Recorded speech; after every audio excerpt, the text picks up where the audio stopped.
రంగారెడ్డి జిల్లా షాద్నగర్లో ఎమ్మెల్యే వీర్లపల్లి శంకర్ పర్యటించారు. ప్రజాపాలన విజయోత్సవాల్లో భాగంగా ఎమ్మెల్యే టూకే రన్ ప్రారంభించారు. ఈ కార్యక్రమంలో పెద్ద సంఖ్యలో పట్టణ ప్రజలు పాల్గొన్నారు. ఎమ్మెల్యే ఉద్యమకారుడు శ్రీకాంతాచారి చిత్రపటానికి పూలమాల వేసి నివాళులు అర్పించారు. కాంగ్రెస్ ప్రభుత్వ హయాంలో రాష్ట్రంలో అన్ని వర్గాల ప్రజలు సంతోషంగా ఉన్నారని ఎమ్మెల్యే అన్నారు. రైతులకు రుణమాఫీతో పాటు సన్న రకానికి 500 రూపాయల బోనస్ ఇస్తున్నట్లు ప్రకటించారు.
తెలంగాణలో ఈ ఉద్యమం ఆగిపోతుంది అనే సందర్భంలో మళ్ళీ దశ ఉద్యమానికి ఊపిరి పేసిన అమరవీరుడు శ్రీకాంతాచారి.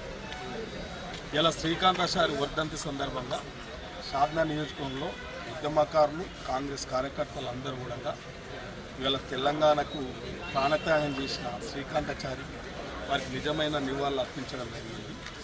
ఏదేమైనా శ్రీకాంతాచారి కుటుంబం తెలంగాణ ఉద్యమానికి ఊపిరి వస్తే వారికి వల్ల ఆ కుటుంబాన్ని నిలివేసినట్టుగా 10 సంవత్సరాల నుంచి కూడా పట్టించుకోలేక వాళ్ళ తల్లి కూడా అధోగతి పాలవుతుంది, వాళ్ళ కుటుంబం కూడా అధోగతి పాలవుతుంది.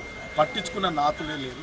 ఉద్యమాల పేరు మీద తెలంగాణ పేరు మీద కొన్ని కుటుంబాలు ఆస్తులు అంతస్తులు పదవులు అనుభవించి ఇవాళ నిజమైన అమరవీరుల యొక్క కుటుంబాలను ఆదుకోవడం లేదు. కాబట్టి ఇలా కాంగ్రెస్ పార్టీ నిజంగా కూడా ఉద్యమకారుల కుటుంబాలను గౌరవించే బాధ్యత రేవంత్ రెడ్డి గారు చూసుకున్నారు. కాబట్టి మీరంతా చూసిర్రు. వల్ల రేవంత్ రెడ్డి గారు గద్దార్ తను చనిపోతే తన అంతిమక్రియలు మొత్తం కంప్లీట్ అయ్యే వరకు కూడా అక్కడనే ఉండి అన్ని విధాలా గౌరవించి ఇవాళ ఆయన పేరు మీద కూడా సినిమా ఆర్టిస్టులో కూడా వాళ్ళ రివార్డులు ఏర్పాటు చేయడం జరుగుతుంది. శ్రీకాంతాచారి కూడా వారి కుటుంబానికి శ్రీకాంతాచారి పేరు వాళ్ళ తెలంగాణ రాష్ట్రం కాంగ్రెస్ పార్టీ కూడా నేను డిమాండ్ చేస్తున్నా. నియోజకవర్గ ఎమ్మెల్యేగా వారి పేరు కూడా నిజమైన ఉద్యమకారుడు శ్రీకాంతాచారి.